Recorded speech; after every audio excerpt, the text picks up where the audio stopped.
বাড়িতে আর তার কোনো আপনজন নাই, কেবলমাত্র 10 থেকে 12 বছরের একটা বালক, তার বাড়ির একমাত্র গোলাম।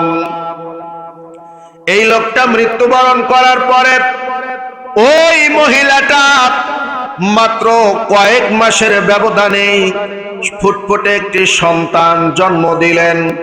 এই সন্তানটা হলো একটা কন্যা সন্তান। কি সন্তান? কন্যা সন্তান। ভাই বন্ধু মুসলমানেরা আমার, গভীর মনোযোগ দিয়ে কথাগুলি মগজের মধ্যে নিবেন। আল্লাহর বান্দা সন্তান যখন জন্ম দিয়েছে শীতের দিন, সন্তান জন্ম দেওয়ার পর শীতের দিনে সন্তানটাকে একটু তাপ দেওয়ার প্রয়োজন হলো। এবার গোলামকে ডাকতে বললেন, গোলাম এ বেটা, তুমি জানো এই জগতের মধ্যে তুমি ছাড়া আর আমার আপন বলতে কেউ নাই। কেননা বাবারে, তোমার মনিব আমাদেরকে একা করে দিয়া দুনিয়া থেকে বিদায় নিয়ে চলে গেছে। আজকে আমরা ছাড়াও আর দুনিয়াতে আমাদের আপন বলতে কেউ নাই। এ বেটা, গভীর রাত, আমি মহিলা চলতে পারি না, এইমাত্র সন্তান ডেলিভারি করেছি।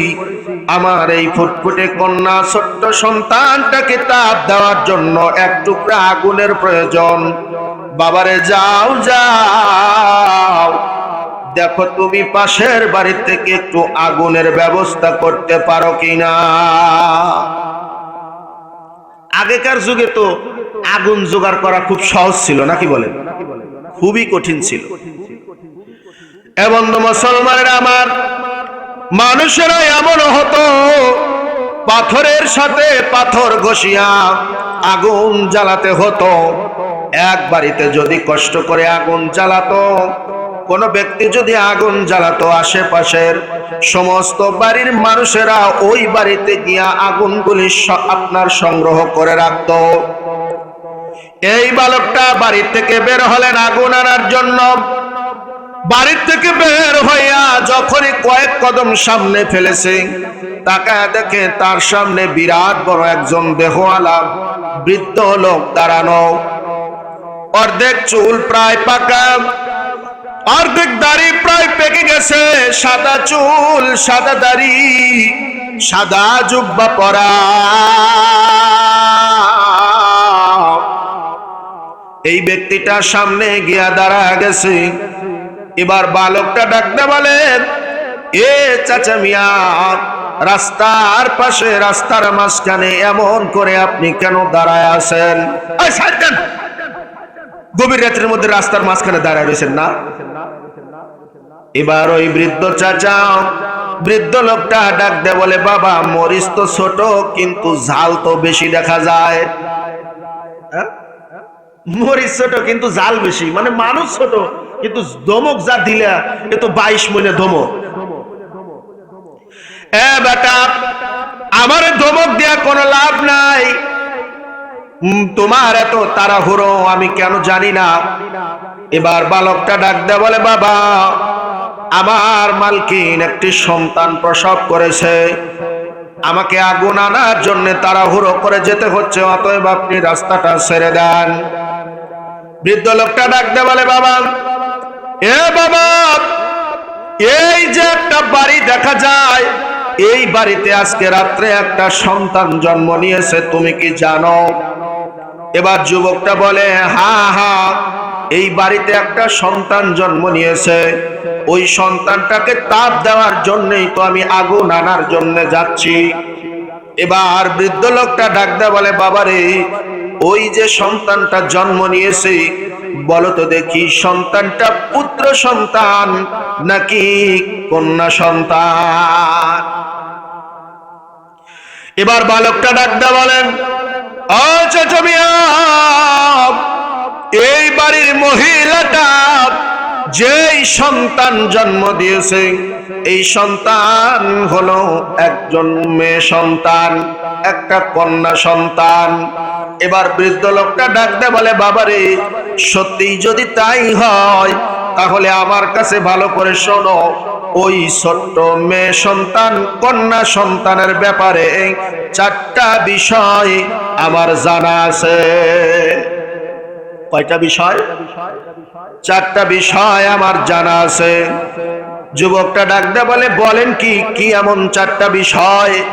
এবার বৃদ্ধ লোকটা বলতে লাগলেন, বাবা শোনো, 1 নম্বর বিষয় হলো, এই মেয়েটা যখন বড় হবে, যৌবন প্রাপ্ত হবে, তার জামানায় অত্র এলাকা জুড়ে তার চাইতে বেশি সুন্দরী, তার মতো তার সমকক্ষ কোন সুন্দরী অত্র এলাকার মধ্যে আর থাকবে না।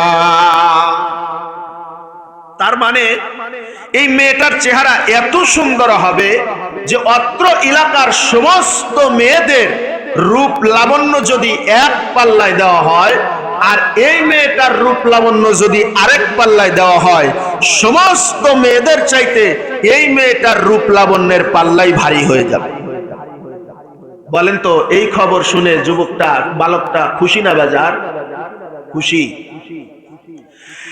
বালকটা হাসতে লাগলেন, ডাক দে বলে, ও চাচা মিয়া, এটা তো বড় ভালো কথা। তদানীন্তন সময়ের যদি আমার এই বাড়ির মেয়েটা বড় সুন্দরী হয়, তাহলে এটা তো বড় ভালো কথা, এটা তো বড় খুশির খবর।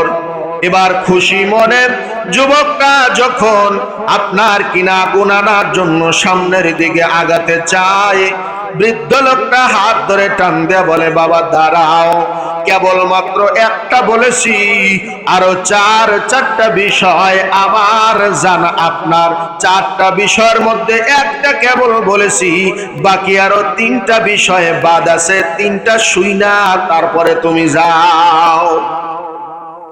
বালক ডাকতে বলে, চাচা মিয়া যা বলবেন একটু তাড়াতাড়ি করে বলেন। বৃদ্ধ লোকটা বলতে লাগলেন, বাবা 2 নম্বর বিষয় হলো, এই মেয়েটা যখন যৌবন প্রাপ্ত হবে, যৌবন প্রাপ্ত হওয়ার পরে এই মেয়েটা 1 নয় 2 নয়, কম পক্ষে 100 পুরুষের সাথে জিনা করবে। নাউযুবিল্লাহি মিন যালিক।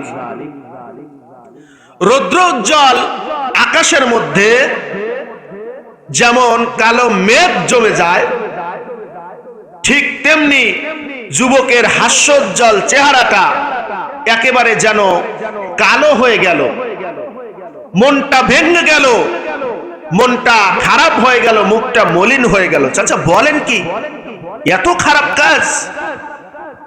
বৃদ্ধ লোকটা ডাকতে বলে, বাবা শুধু তাই নয়, শুধু 100 লোকের সাথে জিনা করবে না, 100 লোকের সাথে জিনা করার পর ওই বাড়িতে থাকা বর্তমান যেই গোলাম, ওই গোলামের সাথে তার বিয়ে হবে।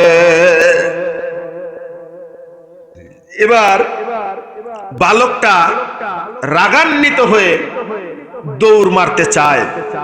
বৃদ্ধ লোকটা বলে, বাবা দাঁড়াও, দৌড় দাও কেন? ওইটার মারিয়ে ফেলাবো। কেন মারবা কেন? বলে 100 পুরুষের সাথে জেনা করার পরে আবার আমার সাথে বিয়া, এইটা আমি কখনো মানতে পারি? বলে কেন বাবা, তুমি কে?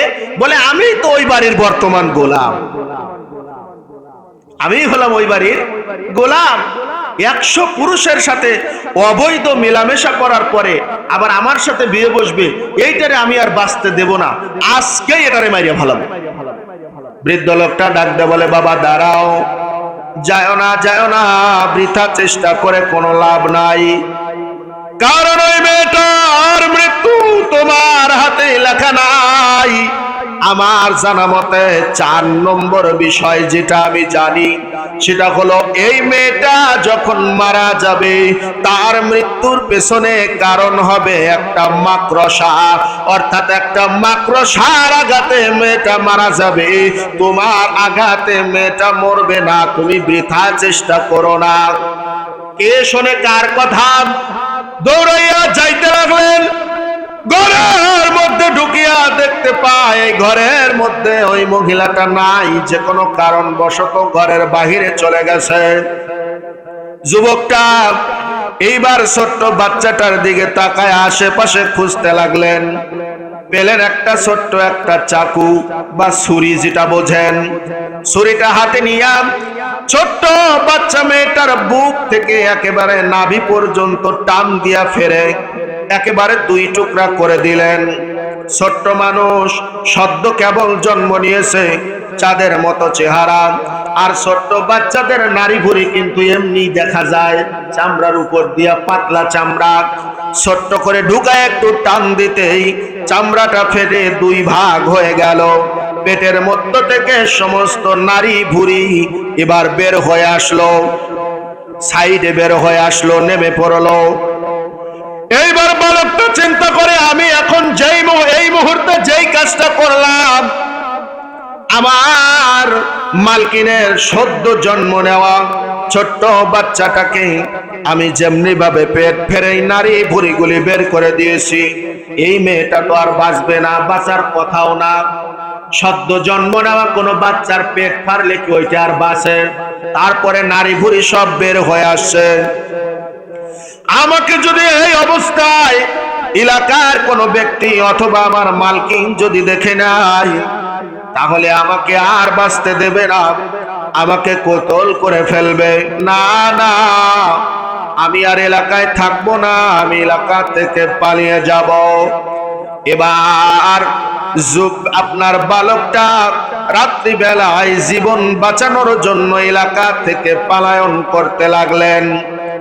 যাইতে যাইতে কয়েকটা নদী পাড়ি দিয়া কয়েকটা দিন সফর করার পর একটা নতুন এলাকায় চলে গেলেন। যেই এলাকাটা এমন একটা এলাকা, আগের ওই এলাকার সাথে এই এলাকার কোনো যোগাযোগ ব্যবস্থা নাই। অনেক দূরে চলে গেলেন। যাওয়ার পরে লোকেদের হাতে ধরে পায়ে ধরে কয়েকদিন যেখানেই জায়গা পায় সেখানেই শুয়ে ঘুমায়। যার কাছে যেমন খাবার পায়, যে যতটুকুন খাবার দেয় অতটুকুন খাবার খেয়ে রাত্রি যাপন করে, পেট চালায়। বেশ কয়েকদিন পর ওই এলাকার একজন ধনী ব্যক্তির সাথে দেখা হয়ে গেল।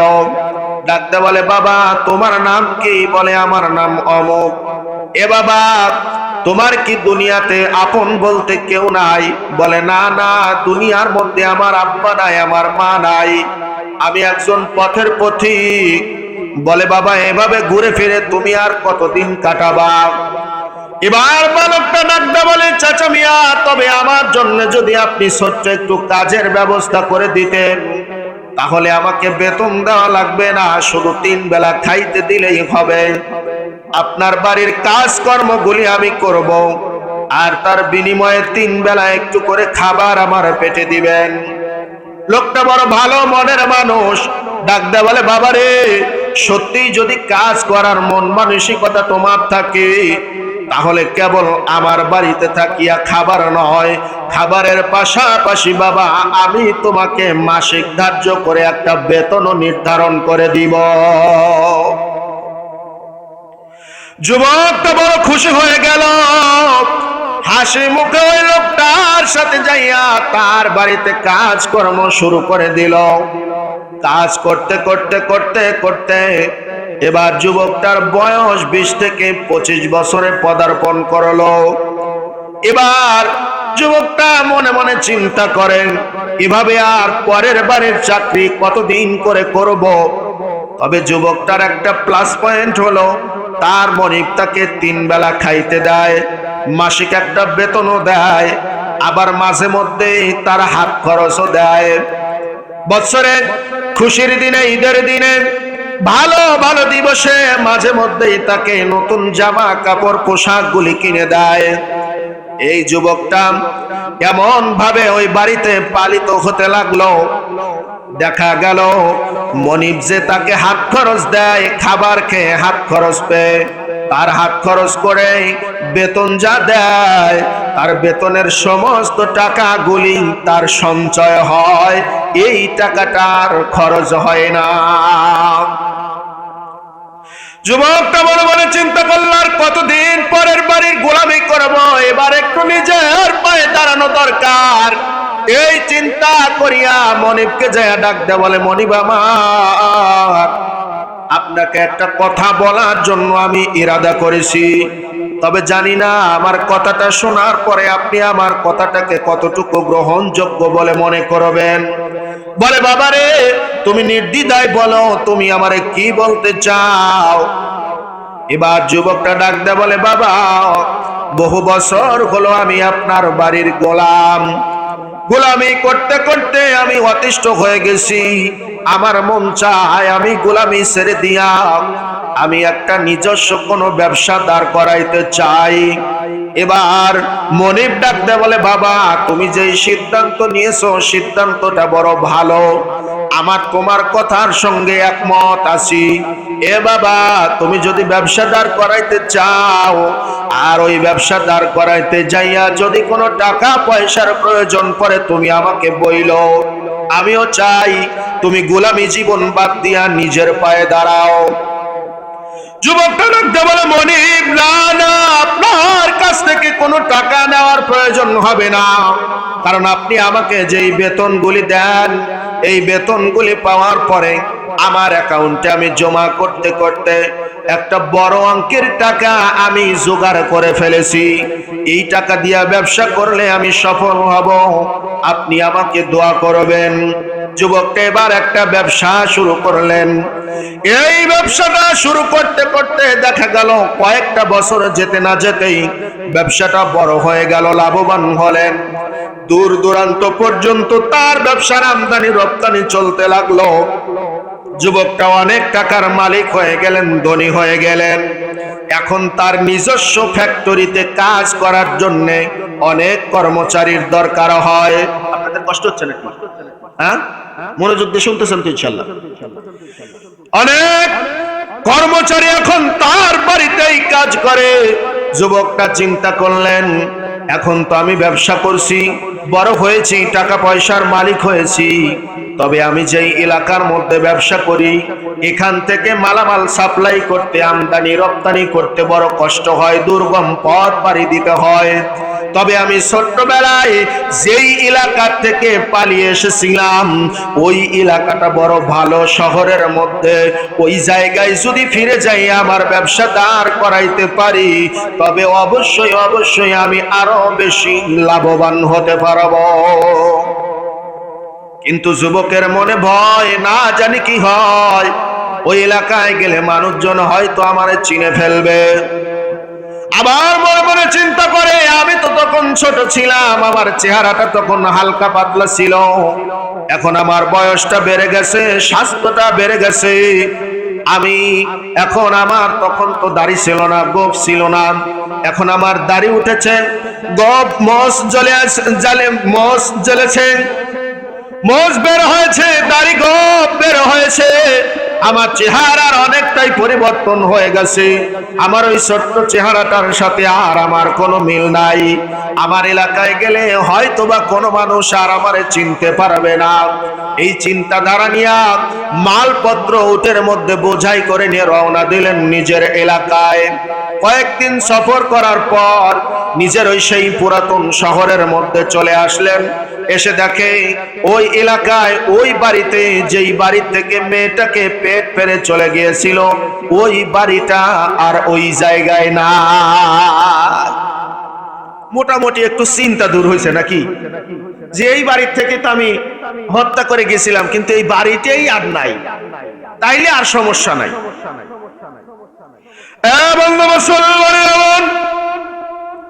এবার এই যুবকটা যাইয়া ওই এলাকার মধ্যে একটা জায়গা ক্রয় করে নিলেন, গুদাম ঘর তুললেন, লোকজনদেরকে কাজে লাগা দিলেন, ব্যবসার কাজ চলতে আছে। হঠাৎ করে কিছুদিন পর যাইতে না যাইতেই এলাকার সমস্ত ব্যক্তিদেরকে দাওয়াত করলেন, আমার বাড়িতে আপনাদের সকলের দাওয়াত। এলাকার সমস্ত ব্যক্তিরা দাওয়াত খাওয়ার জন্য দাওয়াত কবুল করিয়া ওই যুবকের বাড়িতে চলে আসলেন। সকাল থেকে রান্না আরম্ভ হলো, ডেক্সি ডেক্সি খাবার রান্না আরম্ভ করে দিলেন। দুপুর পর্যন্ত রান্না বান্না চলল। দুপুর বেলায় সকলকে খানা দানা করানোর পালা। লোকজনেরা বসে পড়লেন খাবার খাওয়ার জন্য। সমস্ত ব্যক্তিকে খাবার খাওয়ানোর পর এবার লোকজনদেরকে সমবেত করলেন। একটা স্টেজ বানায়া, মঞ্চ বানায়া, ওই মঞ্চের উপরে যাইয়া এবার যুবকটা ভাষণ দেওয়া শুরু করলেন। ওগো আমার প্রাণ প্রিয় ভাইয়েরা, ওগো আমার প্রাণ প্রিয় বোনেরা, আপনাদের কাছে আমার কিছু কথা আছে। আপনারা জানেন টাকা পয়সার আমার কোনো অভাব নাই, সয় সম্পত্তির আমার কোনো অভাব নাই, নাম যশের আমার কোনো অভাব নাই। তবে একটা কথা, সব সম্পদ থাকতেও আমার মনে কেন যেন শান্তি নাই। টাকা আছে, সম্পদও আছে, নাম যশ খ্যাতি সবই আছে, তারপরেও আমার মনে যেন কোনো শান্তি নাই। এই খবর খাওয়া দাওয়ার পরে সমস্ত ব্যক্তিকে ডাক দিয়ে বলতেছে যে আমার এই খবর, এই অবস্থা। ওই মজলিসের মধ্যে একজন ব্যক্তি ডাক দিয়ে বলে, কেন আপনার মনে শান্তি নাই? বলে, কেন শান্তি নাই এটা আমি বলতে পারি না, তবে কেন যেন মনে হয় আমার বাড়িতে কিসের যেন অভাব, কি যেন একটা জিনিস আমার বাড়িতে নাই। এবার ওই লোকটা ডাক দিয়ে বলে, বাবা, তবে আমি জানতে চাই তুমি কি বাবা বিয়ে শাদী করছাও নাকি? বলে যে না না, ব্যবসাদার করাইতে গিয়া বছরের পর বছর পার হয়ে গেছে, এখনো পর্যন্ত আমার বিয়ে শাদীটা করা হয় নাই। বলে, ও এই ব্যাপার, এই জন্য তো মনে শান্তি নাই। আসলে শান্তির যে বাক্স, এইটাই তো আপনার নাই, নাকি বলেন? ঘরে বউ আসলে শান্তি আসে না? বন্ধু মুসলমান আমার, আল্লাহ রাব্বুল আলামিন কুরআনুল কারীমের মধ্যে বলেন, হুন্না লিবাসুল লাকুম ওয়া আনতুম লিবাসুল লাহুন্না। স্বামী স্ত্রী এমন জিনিস যে একজন আরেকজনের পোশাক স্বরূপ। সুবহানাল্লাহ বলেন। কেন নয়? আমরা পুরুষ মানুষেরা বাহিরে গিয়ে যতই খাটাখাটনি করুক না কেন, যতই মানুষের সাথে কথা কাটাকাটি রাগঝাগ করুক না কেন, আপনার কিনা মাটি কাটিয়া হাতের মধ্যে ফসকা পড়ুক না কেন, রিক্সা চালায়া জীবন ক্ষয় হোক না কেন, এই পুরুষটা সারাদিন অক্লান্ত পরিশ্রম করার পরে বাড়িতে আসিয়া নিজের স্ত্রীর সামনে যখন দাঁড়ায়, স্ত্রীকে যখন সকিনা বলে ডাক দেয়, তানজিলা বলে ডাক দেয়, ডাক দেওয়ার পরে বিবিটা ঘর থেকে বের হয়ে এসে আপনার কিনা স্বামীকে এক গ্লাস ঠান্ডা পানি আগায় দেয়, মুখের কপালের ঘামগুলি নিজের আঁচল দিয়া স্বামীর ঘামগুলি যদি মোছা দেয়, আর ঘরের মধ্যে নিয়া কোলের মধ্যে মাথাটারে শুয়াইয়া এক হাত দিয়ে যদি মাথাটা একটু টিপে দেয়, আর আরেক হাত দিয়ে যদি একটু বাতাস করে, তাহলে ওই পুরুষের সারা দিনের খাটাখাটনি, কষ্ট, রাগ জাগ নিমিষেই স্ত্রীর আদরের কারণে, ভালোবাসার কারণে সমস্ত দুঃখ কষ্ট এক নিমিষে দূর হয়ে যায়। ঠিক কিনা বলেন? বন্ধু মুসলমানের আমার, তবে স্ত্রী যদি ভালো হয় তাহলে কপালটা বড় ভালো, আর যদি স্ত্রী খারাপ হয় খাটাখাটনিও করা লাগে না, আপনার কিনা মাটিও কাটা লাগে না, রিক্সাও চালাতে হয় না, আপনার এসি করা বাড়ি আছে, আপনার ব্রিফকেস ভর্তি টাকা আছে, ব্যাংক ব্যালেন্স, অর্থ সম্পদের কোনো অভাব নাই, ব্রিফকেস ভর্তি টাকা নিয়ে এসি করা গাড়িতে চড়িয়া অফিস থেকে বাড়িতে আসার পরে দরজা খুলিয়া এসি করা রুমের মধ্যে ঢোকার পরে যদি দেখতে পায় স্ত্রীটা আপনার 2.5 কেজি চাউলের ভাত চড়ায়া বইসা আছে, মানে অফ ফুলে না, এবার স্বামীটা গিয়া স্ত্রীকে ডাকে, ও সকিনা, সকিনা, ও সকিনা, জরিনা, ও ব্যাসক পারকে, কি হয়েছে? এবার ডাকার সময় যদি স্ত্রী আপনার স্বামীর দিকে তাকায়া বাঘিনীর মতো চোখ বড় বড় করে যদি এরকম করে বলে, বলেন শান্তি থাকবে? কথা বলেন শান্তি থাকবে? শান্তি তো দূরের কথা, শান্তির গোষ্ঠীও থাকবে না। বন্ধু মুসলমান আমার, এজন্য আমাদের কৈজুরির মহিউদ্দিন আনসারী সাহেব মাঝে মধ্যে বলতেন, খালি পায়ে হাঁটা ভালো, ওই কষা জুতা যারো বিদেশেতে থাকাই ভালো, কাল্লা নারী যারো বিদেশেতে থাকাই ভালো, কাল্লা নারী যারো। লোকজনকে ডাকতে বলে, ভালো কোন মেয়ের যদি আপনি খবর পান, আপনারা খবর পান, তাহলে আমাকে খবরটা জানায় দিবেন। লোকজন ডাকতে বলে, বাবা একটু জানতে চাই কেমন ধরনের পাত্রী আপনার পছন্দ। এবার ওই যুবকটা ডাকতে বলে, মাত্র 3টা গুণ তার মধ্যে থাকা লাগবে। 1 নম্বর গুণ হলো, ওই মহিলাটাকে, যেই মেয়েটাকে আমি বিয়ে করব, ওই মেয়েটাকে সব চাইতে এলাকার মধ্যে সুন্দর হওয়া লাগবে, সব চাইতে সুন্দর হওয়া লাগবে, সৌন্দর্যের দিক দিয়ে সর্বসেরা হতে হবে। 2 নম্বর, ওই মেয়েটাকে চরিত্রবান হতে হবে, তাকওয়াওয়ালা হতে হবে। 3 নম্বর, টাকা পয়সার আবার কোনো অভাব নাই, তবে ওই মেয়েটাকে একজন পর্দাশীল নারী হওয়া লাগবে। চায় তাকওয়াওয়ালা পর্দাশীলা নারী, কিন্তু ওই বৃদ্ধ লোকটা বলছে যে ওর সাথে বিয়ে হবে কার? 100 জন পুরুষের সাথে অবৈধ মিলামেশা যেই মহিলা করবে, ওই মেয়েটার বিয়ে হবে এর সাথে। তাহলে কি ওই বৃদ্ধ লোকের কথার সাথে তার চাওয়ার কোনো মিল আছে? কথা বলেন না, কোনো মিল আছে? আপনাদের ঘুম ধরছে নাকি?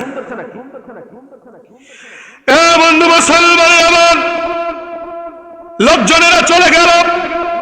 বেশ কয়েকদিন পর একটা ভিক্ষুক মহিলা ভিক্ষা করতে করতে ওই বাড়িতে চলে আসছে। এবার ওই যুবকটাকে ডাকতে বলে, বাবা তুমি কি বিয়ে শাদী করছাও? বলে, না না, পাত্রী খুঁজতেছি।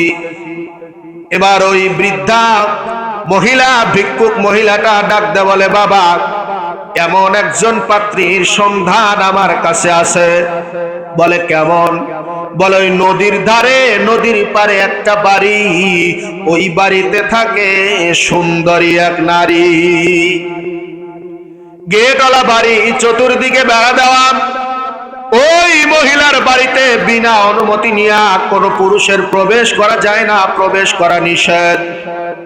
এ বাবা, ওই মেয়েটা এত সুন্দর, এত সুন্দর, আমি যতবার ওই মহিলাকে দেখেছি আমার মনে হয়েছে এলাকার সমস্ত মেয়েদের রূপ লাবণ্য যদি এক পাল্লায় দেওয়া হয়, আর ওই মেয়েটার রূপ লাবণ্য যদি আরেক পাল্লায় দেওয়া হয়, তাহলে সমস্ত মেয়ের রূপ লাবণ্যের চাইতে ওই মেয়েটার রূপ লাবণ্যর পাল্লাই ভারী হয়ে যাবে।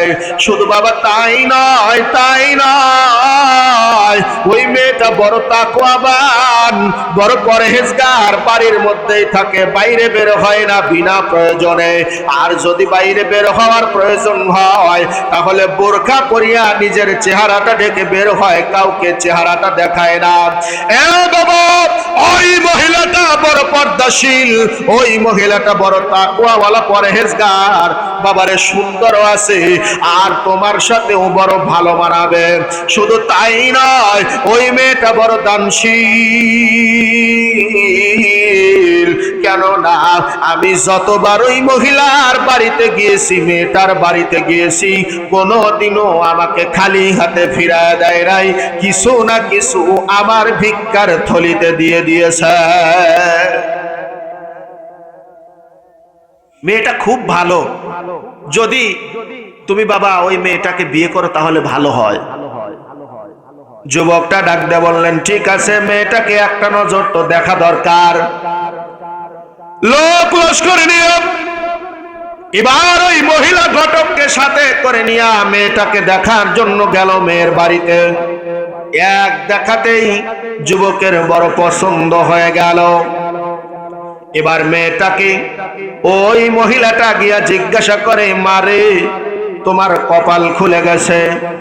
এমন একটা স্বামী তুমি পেতে যাচ্ছ অত্র এলাকার মধ্যে যার সুনাম আকাশচুম্বী, সবাই তাকে এক নামে চেনে। অত্র এলাকার মধ্যে সব চাইতে বড় ব্যবসা তার দাঁড় করানো, শত শত শ্রমিক তার ব্যবসার কাজে নিয়োজিত আছে। মারে, এই যুবকের সাথে যদি তোমার বিয়ে হয়ে যায় তাহলে তুমি বড় সুখী হবে। এমা বলো বলো, এই বিয়েতে তুমি রাজি আছো কিনা? মেয়েটা ডাকতে বলে, আমি জীবনে সিদ্ধান্ত নিয়েছিলাম আমার জীবনে আমি কোন পুরুষের সাথে বিবাহের বন্ধনে আবদ্ধ হব না। তবে এত সুন্দর, এত ভালো মনের একজন মানুষ, এত সম্পদওয়ালা ব্যক্তিটাকে দেখতে সুন্দর, এলাকার মধ্যে প্রভাবশালী, সকলেই তার ভালো রিপোর্ট দিয়েছে। এই ছেলেটা যদি আমাকে বিয়ে করে তাহলে এই বিয়েতে আমার কোনো আপত্তি নাই।